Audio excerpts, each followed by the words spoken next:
বাংলাদেশের সবচেয়ে fascist criminal কাউবাটপাট তৈরি করছে এই বিশ্ববিদ্যালয়। গত 30-40 বছরে এই আওয়ামী ফ্যাসিবাদ, এই বিজেপির হিন্দুত্ববাদ, বাম পতিত যে স্বৈরাচার তৈরি হয়েছে, সবগুলো এখান থেকে তৈরি হয়েছে। ওর পুরো আপাদমস্তক 3.5 লাখ, ওর নাম শুধু মোহাম্মদ, ওর নামে আব্দুল্লাহ আছে, কিন্তু চরিত্রের ভিতরে হেমন্ত, শুভেন্দু অধিকারী, অমিত শাহ চরিত্র দেখতে পাবেন। প্রতি পদে পদে ওর চরিত্র আছে।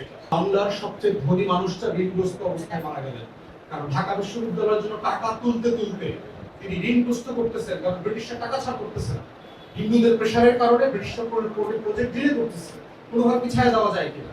এবং কলকাতায় ভাইসরয়ের টেবিলে উনি লাঠি দিয়ে বাড়ি দিয়েছিলেন যে how long we should continue. সেই জায়গাতে এবং ওটার পরে কিন্তু ভাইসরয় তাকে বলছে গুলি করার জন্য, গুলিবিদ্ধ হয়ে মারা গেছে। লাশ আনা হয়েছে ঢাকাতে। জীবন অবাক না করলে কে করবে? 28% মিল্ক ফ্যাটের অবাক করার সাথে ফ্রেশ মিল্ক পাউডার। জীবন অবাক করুক প্রতিদিন। একটা ভালো জানাজা করতে দেওয়া হয়নি। কত আমলে দেখছেন না বিরোধী দলের রাজনৈতিক নেতাদেরকে কিভাবে রাতের আধারে রাত 2টার সময় 3টার সময় দাফন করছে, একই রকম। এবং ওই যে হিন্দুত্ববাদী আচরণ যেটা গত শতাব্দীগুলোতে আমরা দেখেছি, একই রকম দেখেন এই বিশ্ববিদ্যালয়ে একই রকম মুসলমান নামধারীদের হাতে ওই বিজেপির হিন্দুত্ববাদী আচরণ।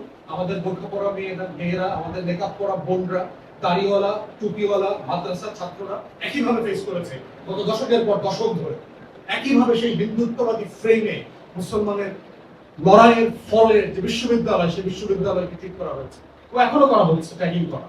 বাংলাদেশের সকল পতিত বাম রাজনীতি যারা করে, যারা কলকাতার আর দিল্লির গোলামি করে, বাংলাদেশে চিন্তার দাসত্ব করে, বিজেপির রাজনীতি করে, ওরা আসলে হিন্দুত্ববাদী বিজেপির রাজনীতি করে। বাংলাদেশে আওয়ামী লীগ, জাতীয় পার্টি এবং যারা বামপন্থীরা আছে, তারা কখনো এই মুক্তির লড়াইতে দেশের সাধারণ হিন্দু, সাধারণ নবশূদ্র, সাধারণ সনাতনী পরিবার, সাধারণ বাঙালি মুসলমানের ওই লড়াইটা করে নাই। এই জন্যই তাদের লড়াইটা কবরস্থ হয়ে গেছে, একদম ব্যাপকভাবে কবরস্থ হয়ে গেছে। তাই আজকে এটা আমাদের হিস্টোরিক জায়গা থেকে আমাদেরকে কানেক্ট করবার যেমন জায়গা আছে, নতুন করে কিন্তু কিছু প্রশ্ন তোলার জায়গা আছে। আজকে কি কারণে ঢাকা বিশ্ববিদ্যালয় রেলেভেন্ট? কালকে চোখ বন্ধ করে চিন্তা করেন তো, ঢাকা বিশ্ববিদ্যালয়টা শাটডাউন করে দেওয়া হলো, দেশের কি ক্ষতি হয়? চিন্তা করছেন আসলে প্রয়োজন আছে কিনা এরকম একটা বিশ্ববিদ্যালয় থাকা? সে আসলে কি পারপাস সার্ভ করে? সে আমাদের রাষ্ট্রকে কি দেয়? সেটা দেয় তা দিয়ে কি আসলে এই রাষ্ট্র ফাংশনাল কিনা? এখানকার গ্রাজুয়েটরা কি গত 50, 60, 70 বছরে যা প্রডিউস করেছে দিয়ে রাষ্ট্রের লাভ বেশি হয়েছে না ক্ষতি বেশি হয়েছে?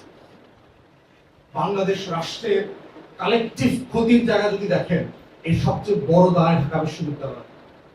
বাংলাদেশের সবচেয়ে ফ্যাসিস্ট ক্রিমিনাল কাউবাটপাট তৈরি করছে এই বিশ্ববিদ্যালয়। গত 30-40 বছরে এই আওয়ামী ফ্যাসিবাদ, এই বিজেপির হিন্দুত্ববাদ, বাম পতিত যে স্বৈরাচার তৈরি হয়েছে, সবগুলো এখান থেকে তৈরি হয়েছে। এখনো শিক্ষকদের একটা বিশাল অংশ হচ্ছে এই মুসলমান নামধারী হিন্দুত্ববাদী অমিত শাহ। ওর পুরো আপাদমস্তক 3.5 লাখ, ওর নাম শুধু মোহাম্মদ, ওর নামে আব্দুল্লাহ আছে, কিন্তু চরিত্রের ভিতরে হেমন্ত, শুভেন্দু অধিকারী, অমিত শাহ চরিত্র দেখতে পাবেন। প্রতি পদে পদে ওর চরিত্র আছে।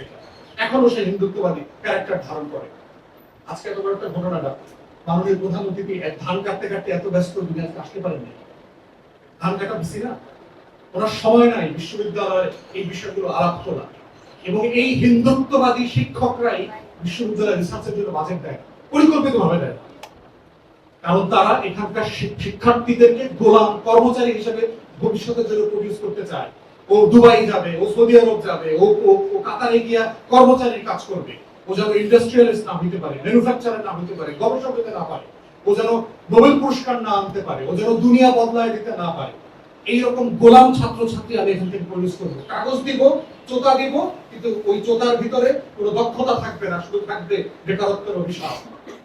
পরিকল্পিতভাবে আমাদের শিক্ষা ব্যবস্থাকে ধ্বংস করে দিচ্ছে এই হিন্দুত্ববাদী শিক্ষকরা, যার আপাত মস্তক চরিত্র হচ্ছে এক একটা হেমন্ত এবং শুভেন্দু অধিকারী, যাদের এই ইতিহাসের সাথে কোনো কানেকশন নাই, যারা আসলে ইতিহাসের এই লড়াইটা বোঝে না, বিশ্ববিদ্যালয়টা আসলে কিসের লড়াই।